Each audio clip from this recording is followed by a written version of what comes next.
এই লোকের কাছে $120 বিলিয়ন আছে। উনি দুনিয়ার 4 নাম্বার ধনী ব্যক্তি, কিন্তু উনি ওনার 1 টাকাও খরচ করতে পারবেন না, কারণ উনি ওনার 1 টাকা আজ পর্যন্ত ছুঁয়েও দেখেনি। বলা হয়ে থাকে বিটকয়েন ফাইন করেছে সাতোশি নাকামোতো নামের একজন ব্যক্তি।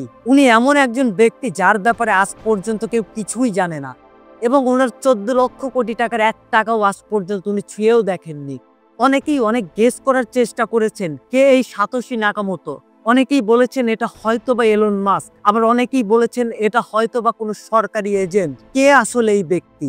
2008 সালে পৃথিবীতে সবথেকে বড় ফাইন্যান্সিয়াল ক্রাইসিস হয়, আর তখন সাতোশি নাকামো এই বিটকয়েন লঞ্চ করেন, যেটা ছিল ব্যাংকের বিরুদ্ধে একটা মেসেজ। সাতোশি নাকামো বলেছিলেন আমাদের যে বর্তমান নর্মাল ব্যাংকিং সিস্টেম এটা একদমই বিরক্তিকর, এটা টিকবে না।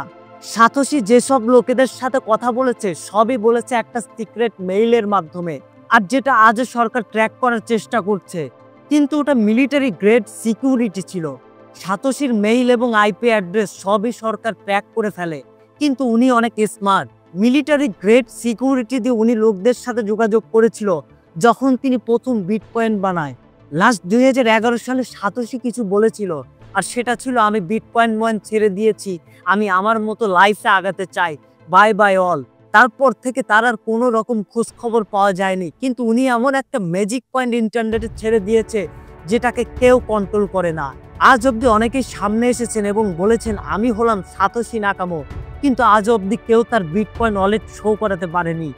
সাতোশি নাকামো আজ অব্দি ওয়েবসাইটে যেসব পোস্ট করেছে, যেগুলোকে আপনি টুইট বলতে পারেন, সেগুলোতে ফেভার, কালার এইসব ওয়ার্ড ছিল যেগুলো ব্রিটিশ ওয়ার্ড।